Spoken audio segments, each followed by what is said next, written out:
Hi friends, அனைவருக்கும் வணக்கம். இந்த வீடியோவில் நான் எதை பற்றி சொல்ல போகிறேன்னா, பழிக்கு பழி பழிக்கு பழிங்கிற அந்த ஒரு உணர்வுனால நமக்கு என்ன தீமைகள்லாம் நடக்குது, அதிலிருந்து நம்ம எப்படி வெளியே வர்றது அப்படின்றத பற்றி நான் தெளிவாக சொல்ல போகிறேன்.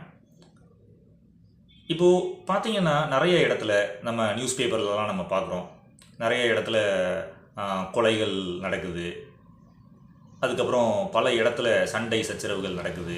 அது எந்த பிளேஸானாலும் இருக்கலாம். அது பார்த்திங்கன்னா ஒரு ஆஃபீஸில் நடக்குது, ஒரு வீட்டில் நடக்குது. நம்ம எங்கே பார்த்தாலும் எல்லா இடத்துலையுமே பார்த்திங்கன்னா நிறைய இடத்துல பழிக்கு பழி வாங்குறது அப்படின்ற ஒரு இன்சிடெண்ட்டு நடந்துக்கிட்டே தான் இருக்குது.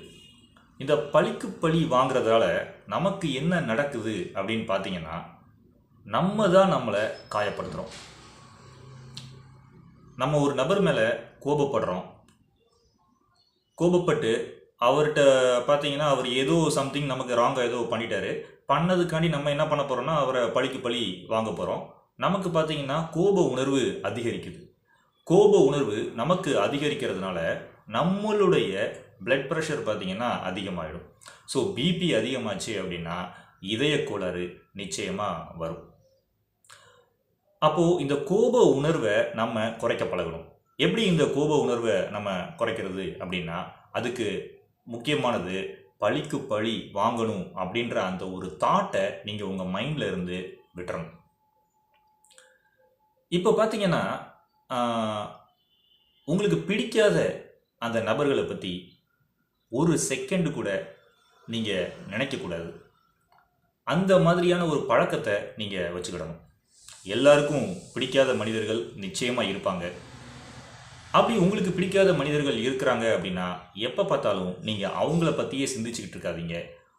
ஒரு நிமிஷம் கூட நீங்கள் அவங்கள பற்றி இனிமேல் சிந்திக்கக்கூடாது.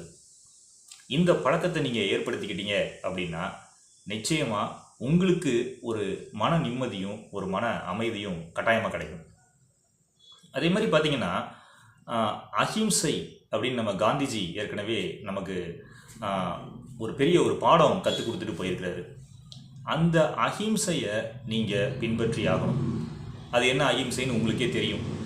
யாராவது நம்மளை சொல்லாலேயோ இல்லைன்னா செயலாலேயோ நம்மளை காயப்படுத்தினாங்க அப்படின்னா நமக்கு டக்குன்னு கோபம் வருது. இது மனிதர்களுடைய இயல்பு தான். எனக்கும் கோபம் வரும், உங்களுக்கும் கோபம் வரும், எல்லாருக்குமே கோபம் வரும். ஆனால் அந்த கோபத்தை நம்ம அடக்க பழகணும். அடக்கிட்டு நம்ம என்ன பண்ணணும்னா அஹிம்சையை பின்பற்றிட்டு மறப்போம், மன்னிப்போம், விலகுவோம் அப்படின்ற ஒரு வாழ்க்கை முறையை நம்ம கட்டாயமாக ஃபாலோ பண்ணி ஆகணும். அந்த மாதிரி நம்ம இருந்தோம் அப்படின்னா அந்த சண்டைகளை அதாவது எரியிற நெருப்பில் இந்த எண்ணெயை ஊற்றுறது அப்படிம்பாங்க. அந்த மாதிரி தொடர்ந்து நம்ம என்ன பண்ணிக்கிட்டே இருக்க மாட்டோம்னா அந்த நபர் கூட சண்டை போட்டுக்கிட்டே இருக்க மாட்டோம். நம்மளுடைய சண்டை முடிவுக்கு நிச்சயமாக வரும். ஏன் அப்படின்னா நீங்கள் என்ன பண்ணிட்டீங்கன்னா விட்டு கொடுத்துட்டீங்க. அதாவது அஹிம்சையை கடைபிடிக்க ஆரம்பிச்சிட்டிங்க, விலகுறீங்க, அமைதியாக இருக்கிற பழகுறீங்க. இதனால் நீங்கள் தோற்று போகலை. இதனால் என்ன நடக்குது அப்படின்னா உங்களுக்கு நிச்சயமாக பலவிதமான நன்மைகள் நடக்குது.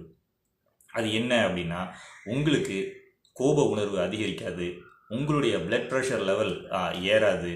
இதனால் உங்களுடைய இதயம் எந்தவித டேமேஜும் ஆகாது. அது பாதுகாப்பாக பத்திரமாக இருக்கும்.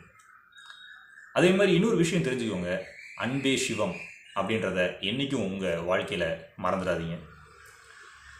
என்ன அன்பே சிவம் அப்படின்னா நான் சொல்லி உங்களுக்கு புரிய வைக்க வேண்டிய அவசியம் இல்லை, உங்கள் எல்லாருக்குமே தெரியும். Love is God. கடவுள் எங்கே இருக்கிறாரு அப்படின்னா அவர் அன்பில் தான் இருக்கிறாரு. நீங்கள் ஒரு மனுஷன்ட்ட நீங்கள் அன்போடு நடந்துக்கிட்டீங்கன்னா அப்போனா நீங்கள் அந்த இடத்துல கடவுள் இருக்கிறாருன்னு தான் அர்த்தம். ஸோ எங்கெங்கெல்லாம் லவ் இருக்குதோ அங்கெல்லாம் கடவுள் இருக்கிறார். ஸோ அன்பே சிவம் அப்படின்றத என்றைக்கும் மறந்துடாதீங்க. ஆனால் அதுக்காக நம்மளால் என்ன செய்ய முடியாது அப்படின்னா நம்மளுடைய பகைவர்கள்ட்ட போய் நம்ம ரொம்ப அன்போடெல்லாம் நடந்துக்க முடியாது. ஏசுபிரான் அப்படி தான் சொல்லிட்டு போயிருக்காரு, பகைவர்கள்ட்டையும் அன்போடு நடந்துக்கிடணும் அப்படின்னு சொல்லி. முடிஞ்சால் நீங்கள் அதை முயற்சி பண்ணி பாருங்கள். ஆனால் நிச்சயமாக பல பேரால் பகைவர்கள்ட்டெல்லாம் அன்போடு நடந்துக்க முடியாது. அன்போடு நடந்துக்க முடியாட்டினா கூட நம்ம விலகிறது தான் நமக்கு நல்லது. அவங்கள்ட்ட போய் பழிக்கு பழி வாங்குறது, சண்டை போடுறது, இந்த மாதிரி உணர்வுகளெல்லாம் நிச்சயமாக நீங்கள் விட்டுருங்க. விட்டுட்டு அன்பே சிவம் அப்படின்றத நீங்கள் பின்பற்ற பழகுங்க. உங்களை நீங்கள் லவ் பண்ணுங்க. உங்களுக்குள்ள ஒரு உயிர் இருக்குது, அந்த உயிர்கிட்ட நீங்கள் அன்போடு இருக்க பாருங்க. எப்போ நீங்கள் உங்களை லவ் பண்ண ஆரம்பிச்சிட்டிங்களோ அன்னைக்கு இருந்தே உங்களுடைய வாழ்க்கை நிச்சயமாக ஒரு அமைதி நிறைந்த ஒரு வாழ்க்கையாக, மகிழ்ச்சி நிறைந்த வாழ்க்கையாக கட்டாயமாக மாறும். அதுக்கப்புறம் பார்த்தீங்கன்னா, உங்களுக்கு பிடிக்காத மனிதர்கள் அப்படின்னு சொல்லி நிறைய பேர் இருப்பாங்க. அந்த மனிதர்கள்லாம் உங்களுடைய பட்டியலை விட்டு நீக்குங்க. அது என்ன பட்டியலை விட்டு நீக்கிறது அப்படின்னா, உங்கள் தாட்டில் இருந்து அவங்கள ரிமூவ் பண்ணுங்கள். எப்போ நீங்கள் அவங்கள பற்றி சிந்திக்கவே இல்லையோ, எப்போ நீங்கள் அவங்கள பற்றி சிந்திக்கிற பழக்கத்தை நீங்கள் விட்டுட்டீங்களோ, அன்னில இருந்தே உங்களுடைய லைஃபு ஒரு பீஸ்ஃபுல்லான ஒரு மகிழ்ச்சிகரமான வாழ்க்கையாக நிச்சயமாக மாறத் தொடங்கிடும். அதுக்கப்புறம் பார்த்தீங்கன்னா, நான் இது முதலே சொன்னது தான் உங்களுக்கு, பழிக்கு பழி அப்படின்ற ஒரு உணர்வுனால உங்களுடைய கோப உணர்வு தூண்டப்படுது. உங்கள் கோப உணர்வு தூண்டப்படுறதுனால உங்களுடைய பிளட் ப்ரெஷர் லெவல் அதிகரிக்குது. உங்களுடைய பிபி அதிகரிக்கிறதுனால உங்களுடைய இதயம் டேமேஜ் ஆகும். அதே மாதிரி மூளைக்கும் அது ஒரு பாதிப்பை ஏற்படுத்துது. இதை நல்லா நீங்கள் உணர்ந்துக்கோங்க. அதனால் இந்த பிரச்சனையில் இருந்து நீங்கள் வெளியே வரணும், கோப உணர்வை நீங்கள் கட்டுப்படுத்தணும், சக மனிதர்களோட சண்டை போடாமல் இருக்கணும் அப்படின்னா அதுக்கு ஒரே வழி, அவங்கள நீங்கள் மாற்ற முயற்சிக்கிறத விட்டுட்டு நீங்கள் உங்களை கட்டுப்படுத்தி வாழ பழகுங்க. இது ரொம்ப ரொம்ப முக்கியமான விஷயம். இப்போ பல இடத்துல சண்டைகள் ஏன் வருதுன்னு பார்த்தீங்கன்னா, நம்ம என்ன பண்ணுறோம் அப்படின்னா, இன்னொரு மனுஷனை வந்து நம்ம கட்டுப்படுத்தி ஆகணும், அவனை கண்ட்ரோல் பண்ணணும் அப்படின்னு நம்ம நினைக்கிறோம். ஸோ இன்னொரு மனுஷனை கட்டுப்படுத்துறதெல்லாம் ஒரு இயலாத ஒரு காரியம். அவன் வேணால் உங்களுக்கு கட்டுப்பாடாக இருக்கிற மாதிரி நடிக்கலாம், ஆனால் உண்மையில் பார்த்தீங்கன்னா நீங்கள் சொல்கிறதெல்லாம் வந்து கேட்டுட்டு ஒரு எம்ப்ளாயி இருக்காருன்னு வச்சுக்கோங்க. அந்த எம்ப்ளாயி நீங்கள் சொல்கிறத அவர் கேட்பார், ஒரு லெவல் வரைக்கும் கேட்பார். என்றைக்கு உங்களுக்கு உங்களுடைய வேலை அவருக்கு தேவையில்லையோ அன்றைக்கி அந்த மனுஷனை உங்களால் கட்டுப்படுத்த முடியாது. ஓகே, ஸோ எந்த மனிதனையுமே நீங்கள் என்ன பண்ணாதீங்கன்னா, கட்டுப்படுத்தணும் அப்படின்னு நீங்கள் முயற்சியை நீங்கள் விட்டுட்டு உங்களை நீங்கள் கட்டுப்படுத்த பழகுங்க. எப்போ உங்களை நீங்கள் கட்டுப்படுத்த பழகிட்டீங்களோ அப்போ இருந்தே நீங்கள் ஒரு அமைதியான, ஒரு நிம்மதியான, ஒரு சந்தோஷமான ஒரு மனுஷனாக நிச்சயமாக நீங்கள் மாறுவீங்க. இது முதல்ல உங்களுக்கு கஷ்டமாக தெரியும். நம்ம கட்டுப்படுத்துறதுங்கிறது நமக்கு ஒரு கஷ்டமான ஒரு காரியமாக தெரியும். உண்மையிலே அது ஒரு கடினமான ஒரு காரியம்தான், நம்மளை நாமே கட்டுப்படுத்துறது அப்படின்றது. ஆனால் நீங்கள் கட்டுப்படுத்துனீங்க அப்படின்னா நிச்சயமாக அதுக்கான பலன் உங்களுக்கு கிடைக்கும். அந்த பலன் என்ன அப்படின்னா, நீங்கள் உங்கள் வாழ்க்கையில் நிம்மதியாக, சந்தோஷமாக, அமைதியாக, ஆரோக்கியமான ஒரு மனிதனாக உங்களால் வாழ முடியும். அதுக்கப்புறம் பார்த்தீங்கன்னா, நான் இந்த வீடியோவை முடிக்கிறதுக்கு முன்னாடி முக்கியமாக ஒன்று சொல்ல போகிறேன். அகெயின் நான் அதை ரிப்பீட் பண்ணுறேன். காந்திஜி சொன்னதை எல்லோரும் கட்டாயமாக ஃபாலோ பண்ணி தான் ஆகணும். அதுதான் அஹிம்சை அப்படின்றது. அந்த ஃபாரினர் நம்ம பிரிட்டிஷ் பீப்புளால் நம்மளால் ஃபைட் பண்ணிலாம் அவங்கள்ட்ட வந்து ஜெயிக்கவே முடியலை. எவ்வளோ நம்ம போராடி பார்த்தோம், கன் எடுத்து பார்த்தோம். அப்புறம் வந்து கிங்ஸ் எல்லாம் என்ன பண்ணாங்க அப்படின்னா, அவங்க வார்லாம் பண்ணாங்க. என்ன பண்ணியுமே வந்து வெள்ளைக்காரனை ஒன்றும் செய்ய முடியல.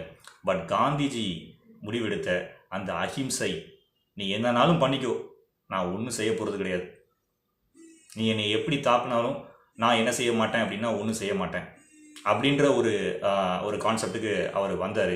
இதை பார்த்து வெள்ளைக்காரனை என்ன பண்ணிட்டான்னா, அஹிம்சையில் இருக்கிற காந்திஜியையும் நம்மளுடைய மக்களையும் ஒன்றும் செய்ய முடியாது அப்படின்னு சொல்லிட்டு அவனே என்ன பண்ணிட்டான்னா நமக்கு இண்டிபெண்டன்ஸ் கொடுத்துட்டு போயிட்டான்.